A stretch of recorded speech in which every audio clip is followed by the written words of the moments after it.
हाय नमस्कार. सवड गवली म्हणून हेडं बनवायला लागले. आज काय झोप भेटणार नाही वाटतं असं मला वाटायला लागले. का माहिती का? तर कारण थोडंसं माझं मन भरून आलं आणि थोडासा आनंद पण झाला. कारण काही गोष्टी असतात घरातल्या, आपण तर सांगितलं तरच ते कळतात. आता मी घर बांधणार आहे, म्हणजे काही जणांचं भरपूर जणांचं असं म्हणणं आहे की ताई तू शेड मारण्याचे बांधकामच कर. भाऊ बहिणींना मी बांधकाम करू शकत नाही, कारण त्याला ते काढायचं, परत ते ढबर भरावा लागणार आहे, त्यात उचलून बांधकाम करावं लागणार आहे रिंग टाकून. ते काय होतं खाली तिथं मुरुम म्हणजे पांढरा पांढरा शाडूचा आहे जागा, त्यामुळे ती काय होतंय खचतंय खाली, वलं झालं की खचतंय खाली. त्यामुळे ती बांधकाम नको वाटायला लागले, सेडच हाणू वाटायला लागले. एक ट्रॅक्टर मुरुमाचा टाकून त्याच्यावर सेड हाणू वाटायला लागले. लई नाही 5 पत्र्याचं बाद झालं पावसा पाण्याचं.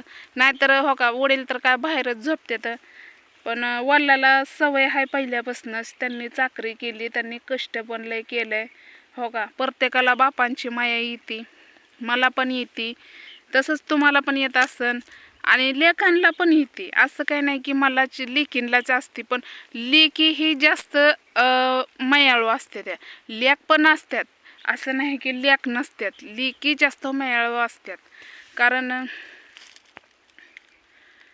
मध्ये माझे वडील 2 महिने नाही 2 वर्ष होत आलं, 3रं वर्ष चालू झालं. माझं वडील किती सिरियस होतं तुम्ही तर पाहिलं असेल वहिनींच्या हेडामध्ये, किती सिरियस होतं. त्यावेळेस आम्हाला असं खायला अन्न नसायचं की मी माझ्या बानूला सुद्धा मला चारायला टाईम नसायचा. काय करून काय नाही असं व्हायचं. आमची तर अवस्था अशी बेकार होती. पण त्या माणसांना म्हणजे त्या माणसाला दुखण्याच्या माणसाला म्हणजे माझ्या वल्ल्याला पण कधी मी घाण नाही ठेवलं.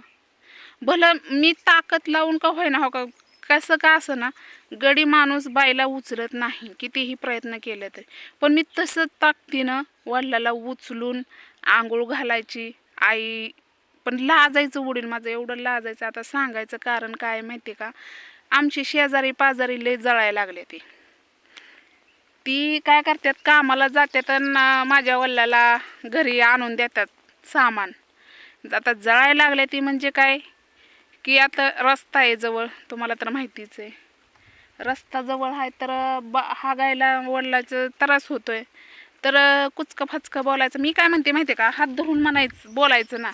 तरी मी त्यांना भरपूर वेळानं सांगितलं की हो का, माझ्या वडिलाचा त्रास आम्ही सहन करतोय, तुम्ही करावं असं म्हणजे तुमचं काम बी नाही आणि किंवा काय नाही. त्यांचं म्हणणं काय आहे की आम्ही जातो. अरे तुम्ही जाताय, ती सरकारचा रस्ता आहे ना, माझ्या बापाचा आहे नाही तुमच्या बापाचा आहे, बरोबर आहे का नाही. मग त्यात तुम्ही बोलण्याचा अधिकार नाही. आणि प्रत्येकच आता तिथं आम्ही गाडा लावत होतो तरी त्यांना प्रॉब्लेम होता. आता तिथं वलं होतंय तरी पण त्यांना प्रॉब्लेम आहे. अरे तुम्ही काय लोळत जाता का, लोळत जाताय, चलतच जाता ना चप्पल घालून. मग बोलण्याचा अधिकार तुम्हाला दिला कुणी हो का. तुम्ही तर जास्त ओव्हर टाईम केलं का नाही तर मी तुमचा हेडव ही काढायला मागं पुढं बघणार नाही. कुणीही माझ्या बापाला आणि माझ्या घरच्यांना त्रास द्यायचा नाही. नाहीतर कानून कायद्यानी हे मला येतंय करता आणि करेन.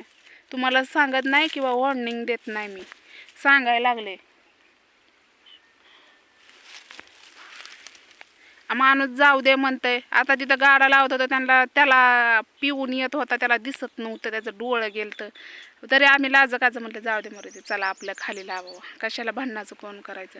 आता पिरू आलाय रस्त्यावर म्हणजे फट आल्यात तरी पण त्यांना प्रॉब्लेम आहे, आम्हाला फटच लागतात डोळ्याला. अरे तू पिऊन येतोय का मूत पिऊन येतोय बायांचा? एकच माणूस असा आहे की त्याला त्रास म्हणजे पहिल्यापासूनच खपत नाही. जसं आम्ही राहायला आलो ना तेव्हापासून त्याला हे होत नाही, बघवत नाही. अरे कष्ट करतोय आम्ही, तेव्हा आम्ही आमच्या बापांना सुखास ठेवलंय, मी पण आणि माझ्या भावांनी पण. तुझा बोलायचा काही संबंध नाही. काय कुत्र्या तू मापातच राहा, आणि उद्या तुला राग आला ना तरी पण मला काहीच प्रॉब्लेम नाही. पण नीट जरा आणि इज्जतीत. ना धरायचं ना करायचं. आम्ही आमच्या बापाला फुलासारखं ठेवतोय आणि तुला का तुझ्या डोळ्यात माती पडती काय माहीत. आता असं बी नाही भावा बहिणीनं, आम्ही रोज रस्ता धुवून पण काढतो. हां हां आपल्याकडून चुकी होते म्हणल्यावर धुवून पण काढतो ना आम्ही. अरे तुला ओलं झालेलं सुद्धा पटत नाही, धुवून काढलेलं सुद्धा पटत नाही. मग तुझा नेमका प्रॉब्लेम काय आहे सांग बाबा आम्हाला.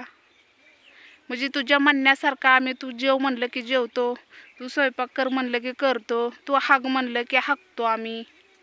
हां